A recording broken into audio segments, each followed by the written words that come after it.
तो हेलो दोस्तों, आज हम देखेंगे कि पैरेलल कॉम्बिनेशन में कोई सर्किट हो तो हम कैसे पहचानेंगे। ठीक है, चलिए आपके सामने ये सर्किट और फर्स्ट सर्किट। अच्छा, पैरेलल कॉम्बिनेशन की परिभाषा किसको कहते हैं वो भी बता दें।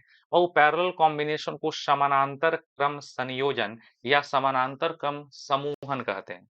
बहु समानांतर क्रम किसको कहते हैं? कहता है प्रतिरोधों का वैसा संयोजन यानी प्रतिरोधों का वैसा कनेक्शन जिसमें प्रत्येक प्रतिरोध का पहला छोर जिसमें प्रत्येक प्रतिरोध का पहला वाला छोर किसी खास बिंदु ए से और प्रत्येक प्रतिरोध का दूसरा वाला छोर किसी अन्य खास बिंदु बी से जुड़ा हो, तो प्रतिरोध का वैसा संयोजन पैरेलल कॉम्बिनेशन कहलाता है। एक बार फिर सुन लो। प्रतिरोधों का वैसा संयोजन या वैसा कनेक्शन जिसमें प्रत्येक प्रतिरोध का पहला वाला छोर किसी खास बिंदु ए से और दूसरा वाला छोर किसी अन्य खास बिंदु बी से जुड़ा हो, तो इसको पैरेलल कॉम्बिनेशन कहते हैं। बाबू, परिभाषा तो हो गई। अब फैक्ट देखिए। बाबू, प्रूफ किया जाता है कि R1 R2, अच्छा ये दोनों R1 R2 ए पॉइंट और बी पॉइंट के बीच पैरेलल में है। कैसे? और ये दोनों प्रतिरोध समानांतर में क्यों है? क्योंकि इसका भी पहला छोर ए से, इसका भी पहला छोर ए से, इसका पहला छोर ए से, पहला छोर ए से, दूसरा छोर, इसका दूसरा छोर बी से, इसका भी बी से। तो ये दोनों पैरेलल में है। बाबू, ये दोनों पैरेलल में हैं, तो क्या आप चाहते हो दो ठो अलग-अलग प्रतिरोध लगाना चाहते हो कि दोनों के बदले एक ही लगा दो जो उतना ही काम करे? वो नहीं चाहोगे? तो बाबू दोनों के बदले पैरेलल में दोनों का तुल्य कितना होता है? तुल्य मतलब दोनों के बदले एक ही जो तुल्य होगा वो क्या होगा? और पैरेलल कॉम्बिनेशन में तुल्य का फॉर्मूला होता है, व्युत्क्रम करके होता है 1 by r parallel. 1 by r parallel 1 by r parallel बराबर 1 by r1 plus 1 by r2। 1 by r parallel is equal to 1 by r1 plus 1 by r2, यही चलता है बाबू। अब बोलो, ये जो 3 प्रतिरोध दिख रहे हैं 1, 2, 3, ये तीनों पैरेलल में ही है, क्योंकि तीनों का पहला वाला छोर ए से, दूसरा वाला छोर बी से, तो तीनों पैरेलल हैं। अब अगर ये तीनों पैरेलल है तो इसके लिए क्या हो जाएगा? अच्छा, 3 लगाना उचित है कि तीनों के बदले एक ही लगा दें, यानी तीनों का इक्विवेलेंट ले लें। इक्विवेलेंट मतलब तीनों का समतुल्य प्रतिरोध। वो पैरेलल में है ना, तो तीनों का समतुल्य होगा 1 by r पैरेलल बराबर 1 by r1 plus 1 by r2 plus 1 by r3। ठीक है, ये भी पैरेलल दिखा, ये भी पैरेलल दिखा। बाबू, ये भी पैरेलल दिखा। r1 r2 r3 up to dot dot rn। यहाँ पे सबका पहला वाला छोर ए से, सबका दूसरा वाला छोर बी से, तो ये भी पैरेलल है। और पैरेलल है तो इसमें इन सबका समतुल्य, समतुल्य मतलब सबके बदले एक, इतने के बदले एक ही ले ले तो वो समतुल्य। तो सबका समतुल्य होगा 1 by r पैरेलल बराबर 1 by r1 plus 1 by r2 plus 1 by r3 plus dot dot dot dot dot 1 by rn। n ठो है तो इतना लगा। अब देखो, ये भी दिख रहा है पैरेलल, ये भी दिख रहा है पैरेलल, ये भी दिख रहा है पैरेलल। बाबू, ये पैरेलल नहीं दिख रहा है आपको, लेकिन ये सही पूछो तो पैरेलल है, समानांतर क्रम संयोजन है, ये याद रखना। बोलो क्या किए हैं? तीनों सीधा जोड़ दिए पहले। R1 R2 R3 अगल-बगल में बैठाए हैं। अगर अगल-बगल में बैठाएँगे तो श्रेणी क्रम होगा, सीरीज होगा, अगल-बगल में होगा सीरीज। लेकिन यहाँ से एक तांबा का तार जोड़ करके यहाँ पे कनेक्ट कर दें और एक तांबा का तार जोड़ के यहाँ कनेक्ट कर दें, तो ये पहले सीधा था तो श्रेणी क्रम में था, तांबे का तार लगा दिए तो ये सीरीज में नहीं है, पैरेलल में हो गया। कैसे? देख लो। बाबू, इस प्रतिरोध का भी एक छोर ए से है, ठीक है? इस प्रतिरोध का भी एक छोर ए से, इस प्रतिरोध का भी कोई भी एक छोर, ये छोर ए से है और इस प्रतिरोध का भी एक छोर, ये वाला इस प्रतिरोध का इस वाला का एक छोर किससे है? ए से। तो बाबू, इसका भी एक छोर, इसका भी एक छोर और इसका भी एक छोर ए से है।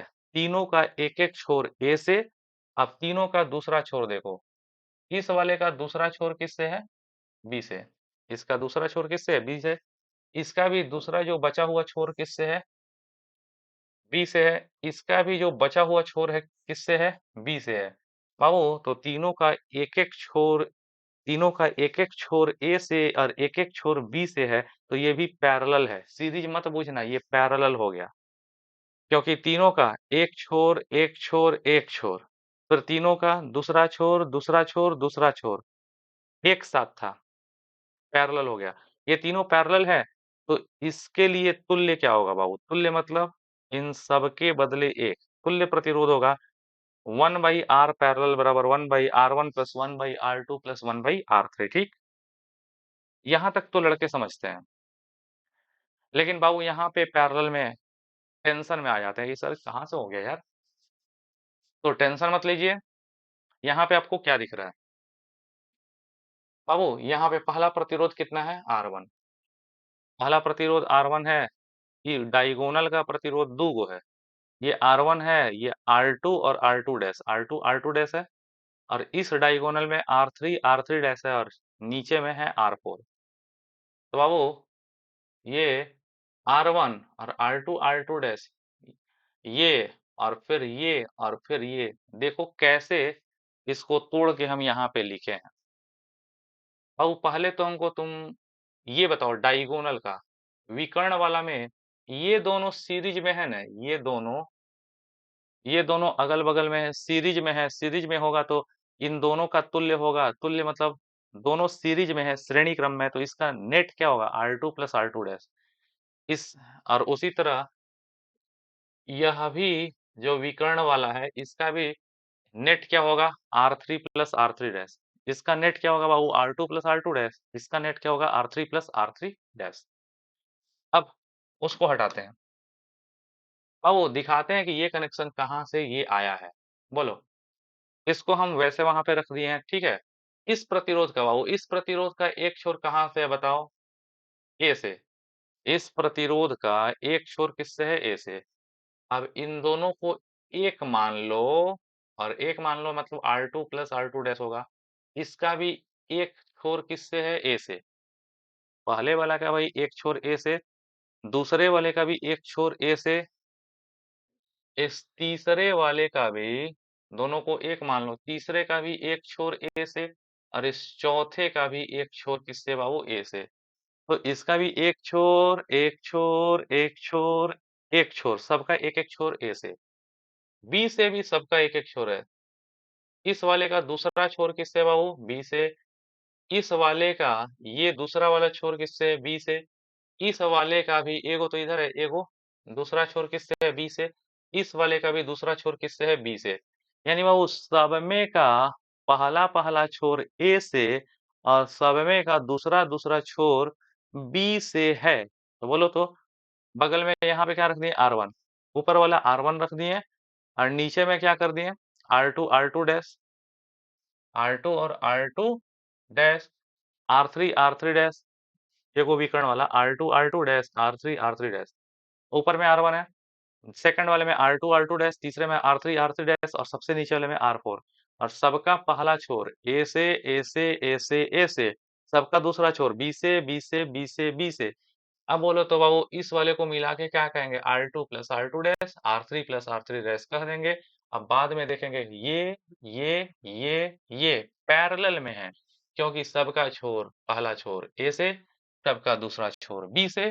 तो इस तरह आप किसी भी क्वेश्चन को इजीली सॉल्व कर पाओगे। ओके।